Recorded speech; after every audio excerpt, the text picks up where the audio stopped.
Hello everyone, welcome to the Manu Law classes in the session of daily news analysis. Today is 22nd of October 2024. I am Naresh Sharma and going to discuss with you the current affairs of the day. First of all, we will have some questions based on the previous day session and let's start with those questions. And आपसे question करूंगा मैं कि आपको क्या पसंद है इसमें कि मैं आपको स्क्रीन पे आंसर जो शो करता हूं वो आपको ज्यादा सुइटेबल लगता है, आपकी उसमें क्या चॉइस है, या मैं स्क्रीन पे आपको आंसर नहीं दिखाऊं और without answer only question show करूं। आप दोनों में से क्या लाइक करेंगे आप मेरे को कमेंट्स में बताइएगा। So now start with the question number 1। What is the theme of 2024 Global Multidimensional Poverty Index? Recently इस इंडेक्स को रिलीज किया, कौन सी है? 2024 की है। क्या नेम है? Global multi dimensional poverty index. इसको हमने कल डिस्कस किया था।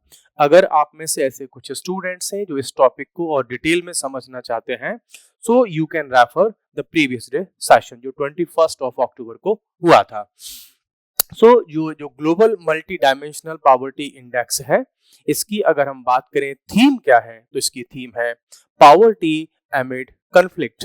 यू नो कि इस बार जो थीम है इसने फोकस किया है कि वर्ल्ड के जिन एरियाज में कन्फ्लिक्ट है वहां पर हमें स्पेशली पावर्टी ज्यादा और इंटेंस लेवल पर हमें नोटिस करने को मिलती है। नेक्स्ट क्वेश्चन है, Who publishes the Global Multi-Dimensional Poverty Index annually?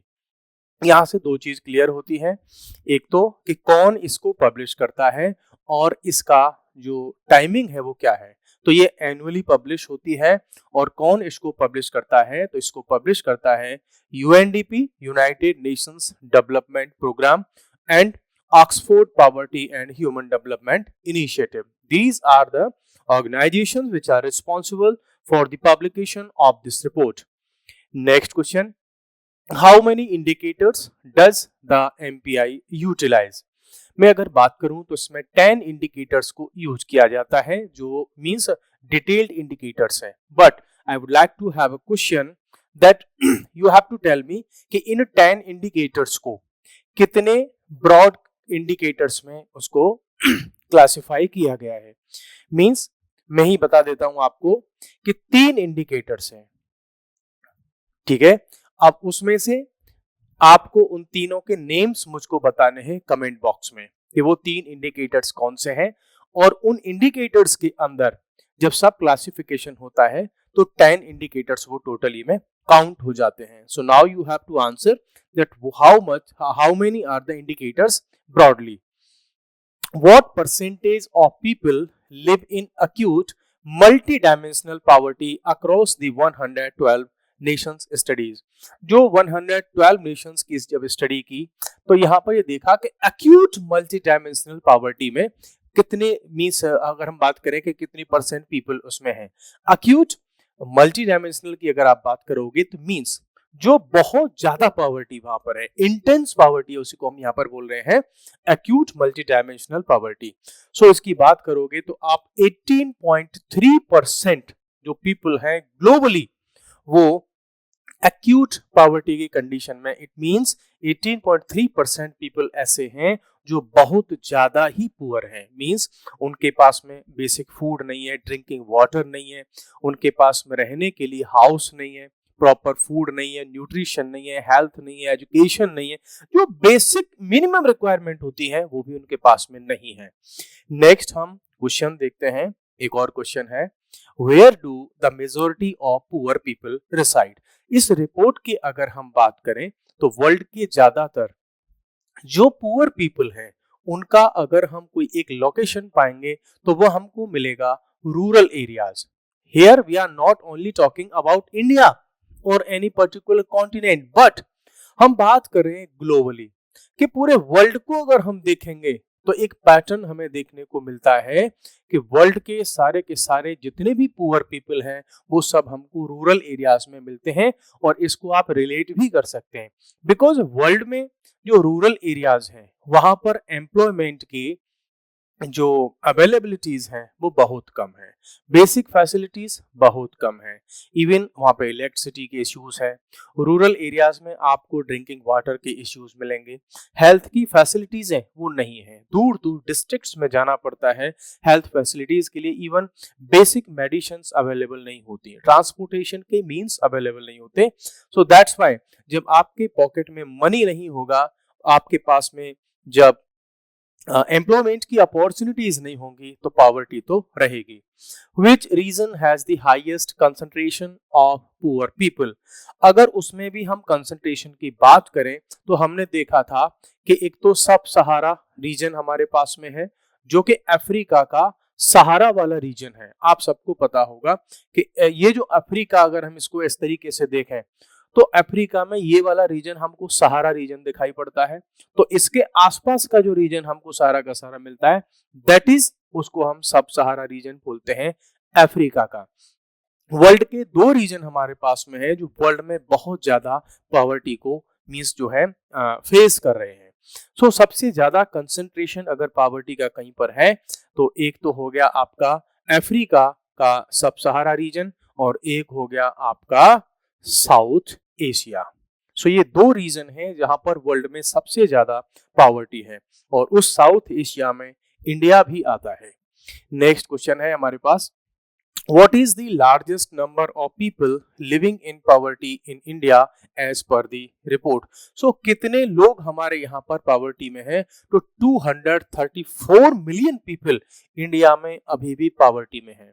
हो सकता है इसमें थोड़ा बहुत ऐड हो जाए लेकिन कम तो नहीं होने वाला, बिकॉज कई बार ऐसा होता है कि जो डेटा जब हम कलेक्ट करते हैं तो उसमें बहुत सारे लोग जो है उस डेटा में काउंटिंग से रह जाते हैं। So that's why.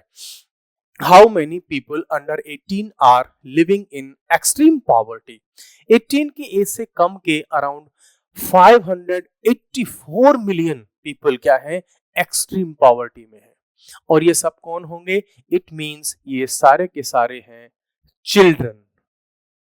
देखो बच्चों के पास में अपने कोई एम्प्लॉयमेंट के सोर्सेज नहीं होते, लिवलीहुड के सोर्सेज नहीं होते, उनकी अपनी कोई पर्सनल अर्निंग नहीं होती, वो डिपेंड होते हैं अपने पेरेंट्स पर। कई केसेस में ऐसा होता है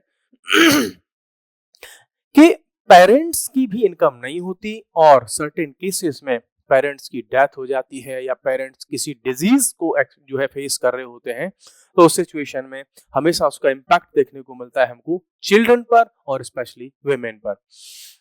सो वर्ल्ड में जो पॉवर्टी हमें ज्यादातर देखने को मिलती है एक तो विमेन में और चिल्ड्रन में। What percentage of children globally live in extreme poverty?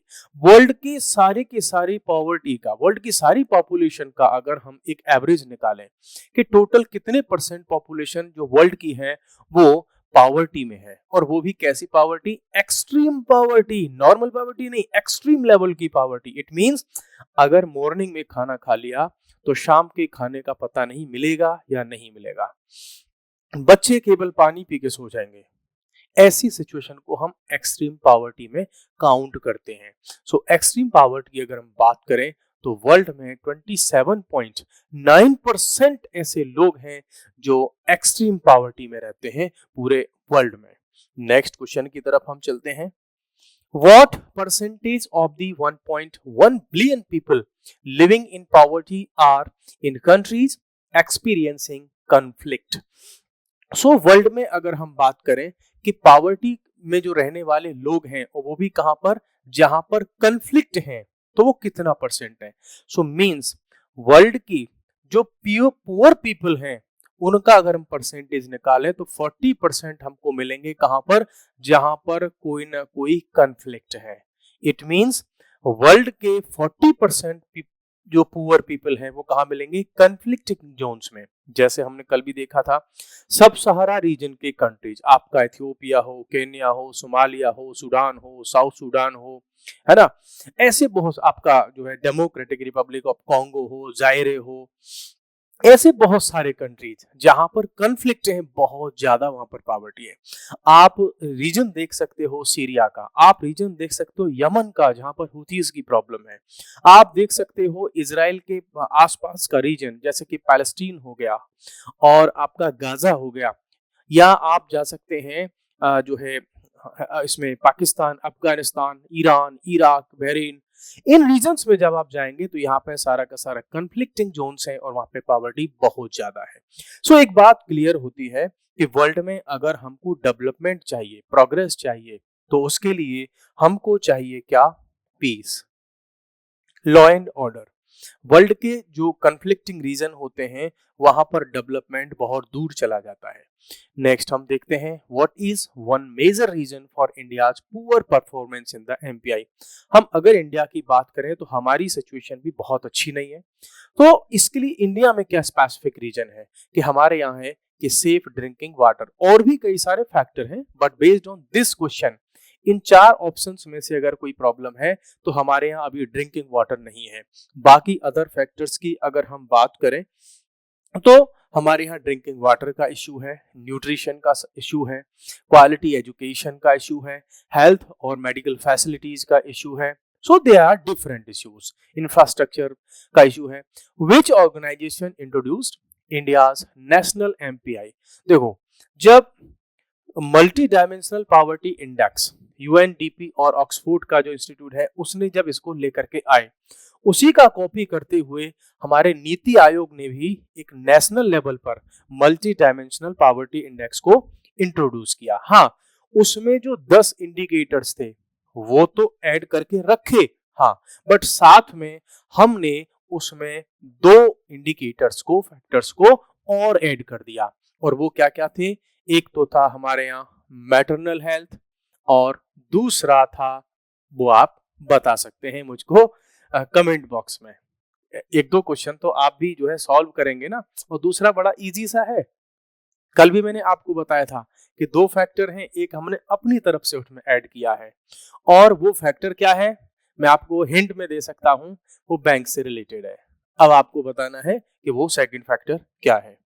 Next हम आ जाते हैं, What additional indicators were added to the NMPI model? उसी में से एक क्वेश्चन और आगे आ गया, तो उसका आंसर आपको यहाँ पे मिल गया। ठीक है, एक तो हो गया मैटरनल हेल्थ, और जो मैं कह रहा था कि बैंक से रिलेटेड है दूसरा, तो वो है bank account. So means bank account और मैटरनल हेल्थ अगर लोगों की खराब है तो हम इंडिया में उनको भी पॉवर्टी की कैटेगरी में काउंट करेंगे। नेक्स्ट हम एक क्वेश्चन और है, what has significantly impacted India's economy contributing to its poverty levels? हम या पूरे वर्ल्ड की बात करें तो अच्छी खासी प्रोग्रेस हमें देखने को मिल रही थी 2020 तक। बहुत अच्छी प्रोग्रेस चल रही थी पूरे वर्ल्ड में इकोनॉमिक प्रोग्रेस के रिगार्डिंग में। बट 2020 में क्या हुआ कि जो कोविड हमें देखने को मिला ग्लोबली, कोविड-19, इसका सेटबैक पूरे वर्ल्ड को मिला, और पॉवर्टी रिडक्शन के जो स्टेप्स थे, जो एफर्ट्स थे, वो सब के सब हमारे क्या हो गए? डिरेल्ड हो गए। तो ये एक बड़ा झटका था पूरे वर्ल्ड को, एक बड़ा सेटबैक था जिसने पॉवर्टी रिडक्शन के एफर्ट्स को मींस क्या कर दिया? डिरेल कर दिया। सो इंडिया में भी इकोनॉमिक सेटबैक्स ड्यू टू कोविड-19, ये इंडिया के लिए भी एप्लीकेबल होगा। इंडिया कोई वर्ल्ड से बाहर तो है नहीं। अब हम चलते हैं आज की करंट अफेयर पर। तो ये एक न्यूज है। टॉपिक क्या है कि supreme court hearing on minority institutions and secularism. Supreme court में अभी एक केस चल रहा है जिसकी हियरिंग चल रही है। अब इसमें क्या है कि जो सीजेआई सर हैं, honourable justice D.Y.. Chandrachud sir, उन्होंने एक ऑब्जर्वेशन दिया कि it is with in a states vital interest, these are young children who come to madrasas, they need a broad based education। D.Y.. Chandrachud sir इसको कह रहे हैं। Context क्या है पहले आप वो समझ लीजिए। कंटेक्स्ट है कि उत्तर प्रदेश में एक एक्ट था, एक्ट क्या अभी भी है, और वो है UP मदरसास act, Uttar Pradesh मदरसास act.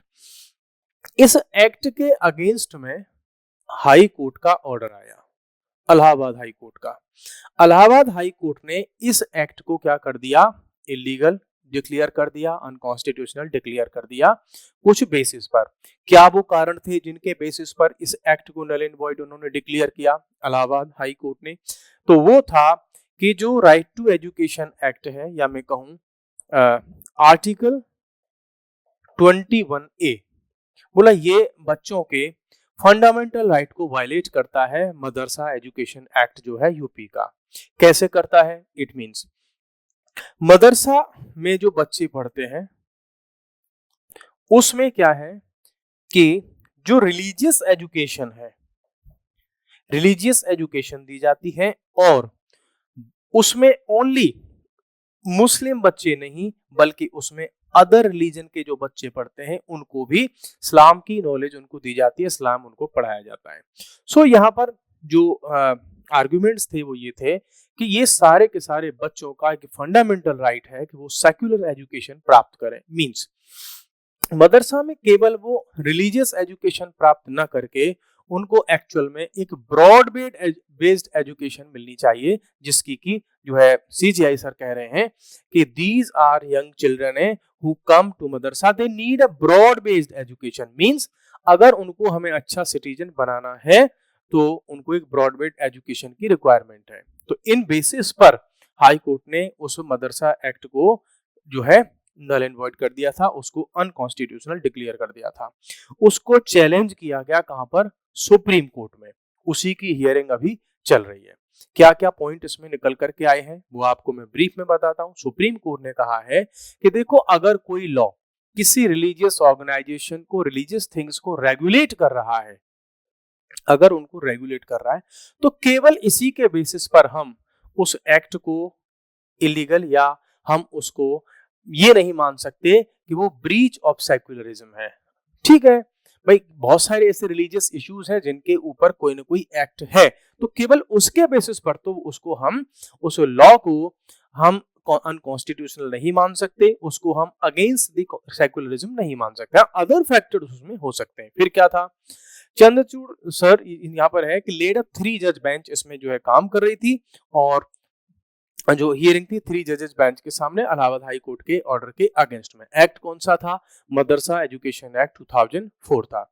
High court की जो रूलिंग थी उन्होंने उस एक्ट को क्या कर दिया था कि द एक्ट विच रेगुलेटेड मदरसाज को, जो रेगुलेट कर रहे थे, उसको स्ट्रक डाउन कर दिया हाई कोर्ट ने for allegedly violating secularism leading to a transfer of students. और कोर्ट ने यह कहा था कि जो नॉन इस्लामिक स्टूडेंट्स हैं उनको आप रेगुलर स्कूल्स में ट्रांसफर करो कि उनको सेक्युलर एजुकेशन मिले, उनको साइंस मिले, उनको कंप्यूटर मिले, बायोलॉजी पढ़ें, वो केमिस्ट्री करें, पढ़ें, फिजिक्स पढ़ें, हिस्ट्री, ज्योग्राफी, बाकी सब्जेक्ट की भी स्टडी करें।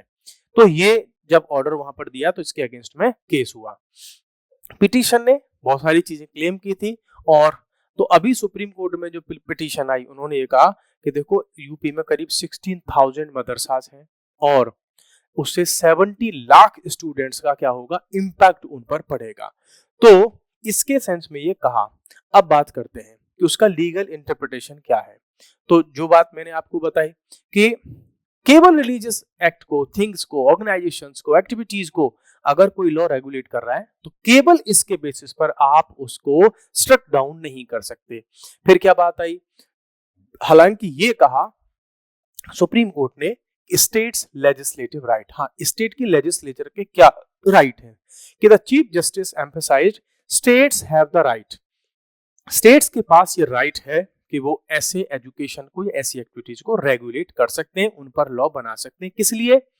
Improvement of government aided minority run institutions, कि अगर जो माइनॉरिटी रन इंस्टीट्यूशंस हैं उनको वो इम्प्रूव करना चाहते हैं, उनका स्टेटस इम्प्रूव करना चाहते हैं, एजुकेशन की क्वालिटी इम्प्रूव करना चाहते हैं, सो इन दैट केस स्टेट्स की जो लेजिस्लेचर है उनके पास राइट्स हैं कि वो मदरसा हो या और कोई इंस्टीट्यूशन हो उनको रेगुलेट कर सकें। एजुकेशनल ऑब्जेक्टिव्स क्या हैं? इसमें यह स्ट्रेस किया गया कि need for a broad based education. CGI sir ने कहा कि young madrasa students to become worthy citizens. Means हम अगर मदरसा में जो बच्चे पढ़ रहे हैं उनको अगर हम वर्दी सिटीजन बनाना चाहते हैं कि जो सिटीजन देश के कुछ काम आ सकते हो, तो उनको हमको देनी होगी ब्रॉड बेस्ड एजुकेशन। मींस उनका जो मेंटल डेवलपमेंट है वो बहुत ब्रॉड हो। केवल किसी एक रिलीजन के डेवलपमेंट से उन बच्चों का डेवलपमेंट नहीं होगा, वो कंट्री का सहयोग उस तरीके से नहीं कर पाएंगे जो ब्रॉड बेस्ड एजुकेशन करती है। ठीक है, अब इसमें जो अदर जो एडवोकेट थे उनके भी अपने आर्गुमेंट थे, लेकिन मैं एक मेन पॉइंट पर आता हूं जो कि आर्टिकल 30 जो आपके एग्जाम के पर्पज से इंपॉर्टेंट है। सीजीआई सर ने कहा कि article 30 allows minorities to establish and administer institutions means without being limited to the teaching only their religion. ये कहते हैं कि जो माइनॉरिटी इंस्टीट्यूशंस हैं, आर्टिकल 30 उनके लिए राइट देता है कि वो माइनॉरिटीज अपने लिए एजुकेशनल इंस्टीट्यूशंस, अदर इंस्टीट्यूशंस को एस्टैब्लिश कर सकते हैं और उनका मैनेजमेंट भी कर सकते हैं, उनका एडमिनिस्ट्रेशन भी कर सकते हैं, और वो केवल रिलीजन स्टडी नहीं, अदर चीजों के लिए भी उसको रेगुलेट कर सकते हैं। पिटिशनर का क्या क्लेम था इसमें? उन्होंने ये कहा कि ये जो एक्ट है वो वायलेशन करता है आर्टिकल 28 का। कैसे? आर्टिकल 28 ये कहता है कि जितने भी इंस्टीट्यूशंस होंगे उनमें बच्चों को, ऐसे इंस्टीट्यूशंस कौन से, जिनको पैसा, जिनको फंड स्टेट से मिल रहा है, गवर्नमेंट से मिल रहा है, उनमें रिलीजियस इंस्ट्रक्शंस नहीं दी जाएंगी। लेकिन मदरसाज, बहुत जो जिन मदरसाज की यहाँ पे बात हो रही है, गवर्नमेंट उनको फंड करती है, लेकिन उसमें पढ़ाया क्या जा रहा है? किसी एक पर्टिकुलर रिलीजन को। तो ये इसमें क्या था? ये सारा का सारा इशू था और इसी के बेसिस पर ये आया, जो कि आर्टिकल 28 के अगेंस्ट में। क्यों? क्योंकि आर्टिकल 28 ये कहता है कि कोई भी ऐसा इंस्टीट्यूशन जो गवर्नमेंट ने फंड उसको किया है, वहां पर रिलीजियस एजुकेशन आपको नहीं दी जाएगी, और अगर दी भी जाएगी तो मींस एजुकेशन जो वो सेक्युलर होगी, और ये बच्चों को राइट होगा कि वो उस रिलीजियस एजुकेशन को, इंस्ट्रक्शन को न प्राप्त करें। नेक्स्ट हमारे पास है कि ईजिंग द टेंशंस। हाँ, नेक्स्ट अब हम न्यूज पर एक और टॉपिक पर पहुंच गए, तो वो तो हमारा कंप्लीट हो गया। Easing the tensions, India China reaches a deal. अभी क्या हुआ है? इंडिया और चाइना के बीच में एक डील साइन हुई है, एग्रीमेंट साइन हुआ है। क्या है? एक डील पर जब ये बात हुई तो उसमें बात आई पेट्रोलिंग की। पेट्रोलिंग के अरेंजमेंट कैसे होंगे? पहले आपको मैं थोड़ा सा बैकग्राउंड बता देता हूँ। 2020 में इंडिया और चाइना दोनों की आर्मीज एलएसी पर, लाइन ऑफ एक्चुअल कंट्रोल, ठीक है। देखो, एलएसी हम चाइना के कंसर्न में देखते हैं और एलओसी ये हम पाकिस्तान के कंसर्न में देखते हैं मोस्टली। तो 2020 में इंडिया और चाइना की फोर्सेस फ्रंट पर आ गई। उनके कुछ बॉर्डर रीजन्स को लेकर के इश्यूज थे, जिसमें आपका गलवान वैली का जो इशू था, जहां पर फेस ऑफ हुआ था दोनों की आर्मीज का, और एक जैसे कि आप कहेंगे पेगोंग सॉ लेक वगैरह का जो रीजन था, तो वहां पर ये इश्यू चल रहा था कि भाई ये अगर बॉर्डर एरिया है तो इधर इंडिया आपका है, उधर आपका चाइना है, तो इनकी पेट्रोलिंग की जो बात थी कि वहां पर फोर्सेस पेट्रोलिंग जो करती हैं, तो आमना सामना हो गया और ये कहने लगे कि आप हमारे एरिया में आ गए हो, हमने कहा कि आप हमारे एरिया में आ गए हो। उसको लेकर के दोनों की आर्मीज आमने सामने रही और 2020 के बाद से चाइना ने बहुत सारी फोर्स अपनी वहां पर डिप्लॉय कर दी, तो उसके रिटेलिएशन में, काउंटर बैलेंस में इंडिया ने अपने लाखों फौजियों को वहां पर डिप्लॉय कर दिया। ये सिचुएशन तब से खराब चल रही थी। अब क्या हुआ है कि ये जो प्रॉब्लम है इसको सॉल्व करने के लिए एक एग्रीमेंट साइन हुआ है कि दोनों के दोनों कंट्रीज इस सिचुएशन को धीरे धीरे रिजॉल्व करेंगे, टेंशंस को रिजॉल्व करेंगे at the line of actual control. क्या क्या इसमें इंक्लूडेड है? इसमें इंक्लूडेड है रिमेनिंग और भी जो फ्रिक्शन पॉइंट्स हैं, जैसे कि डैम चौक हो गया, डेपसांग हो गया, गलवान वैली हो गया, ऐसे इश्यूज को, मींस जो क्लेम कर रहे हैं एक दूसरे पर कि ये हमारा है, ये हमारा है, वो भी सॉल्व होगा। ऑफिशियल अनाउंसमेंट की अगर हम बात करें तो फॉरेन सेक्रेटरी जो है विक्रम मिश्री, उन्होंने कहा है कि हाँ, हमारा एक एग्रीमेंट हुआ है और जल्दी ही हमारी चीजें इस पर सॉल्व होंगी। External affairs minister S Jaishankar sir, उन्होंने भी कहा है। अब जो सिचुएशन है वो कहां पहुंच रही है? प्री कंडीशन ऑफ 2020, मींस जो 2020 में झगड़ा हुआ उससे पहले की सिचुएशन में अब हम पहुंच रहे हैं इस एग्रीमेंट के थ्रू। मींस जो सिचुएशन, जो लैंड जिसके कंट्रोल में थी 2020 से पहले, वो उसी के कंट्रोल में होगी, ऐसा कुछ हमें देखने को मिल रहा है। एग्रीमेंट का कंटेक्स्ट क्या है कि पेट्रोलिंग दोनों की स्टार्ट हो जाएंगी और जो चीजें हैं वो सॉल्व होंगी कब? जब डिटेल एग्रीमेंट आएगा। एग्रीमेंट की डिटेल अभी तक शेयर नहीं की गई है पब्लिक में, तो वो जब आएंगी तब हमारे पास में और ज्यादा ऑथेंटिक इंफॉर्मेशन होगी। हाँ, speculation about a potential bilateral meeting, ये क्या है? आप सबको पता होगा कि अभी जो है ब्रिक्स की मीटिंग होने वाली है। कहां पर? रसिया के कजान में। और देखो, जब बड़े लीडर्स किसी मीटिंग में अगर बायलैटरल मीटिंग करते हैं तो बहुत सारी प्रॉब्लम्स उन बातचीत से, उस डिस्कशन से सॉल्व हो जाती हैं। तो इस बार चांस बन रहे हैं कि इंडिया के प्राइम मिनिस्टर और चाइना के प्राइम मिनिस्टर दोनों की एक बायलैटरल मीटिंग होगी। आपको सबको पता है कि ब्रिक्स की मीटिंग तो ग्रुप मीटिंग होगी, लेकिन हाँ, साइड में इंडिविजुअल मीटिंग भी होने के चांसेस हैं, उससे इनकार नहीं किया जा सकता, तो उसकी भी पॉसिबिलिटीज बन रही हैं। अभी तक की अगर हम बात करें तो मोदी और जो शी जिनपिंग है उनकी 18 टाइम्स मीटिंग हो चुकी है 2020 तक, लेकिन 2020 में जब वो इश्यू हुआ उसके बाद में दोनों लीडर्स की कोई भी मीटिंग हमें देखने को नहीं मिली है, जिसको हम बायलैटरल मीटिंग बोलते हैं। चाइनीज गवर्नमेंट से जब ये पूछा गया तो उन्होंने कहा है कि अभी हमारे पास में ऐसी कोई इंफॉर्मेशन नहीं है, मतलब गोलमोल जवाब दे रहे हैं। लेकिन हाँ, इन्होंने कहा है कि जैसे ही हमारे पास में प्रॉपर हमारी मीटिंग हो जाएगी इंटरनल, उसके बाद हम जो भी इंफॉर्मेशन होगी वो मीडिया में हम शेयर करेंगे। फ्यूचर की मीटिंग्स की अगर हम बात करें तो बहुत ही जल्दी कजान में या वहीं आके, और उसके बाद जो भी डिसाइड होगा मीटिंग्स होंगी। तो आई होप कि जो चाइना और इंडिया के बीच का जो फेस ऑफ था, जो मिलिट्री मींस जो है कन्फ्रंटेशंस थे उन बॉर्डर रीजन्स को लेकर के, वो बहुत जल्दी हमें सॉल्व होते हुए दिखाई देंगे, और जो वॉर जैसी सिचुएशंस बन गई थी वो भी बहुत जल्दी रिजॉल्व होंगी।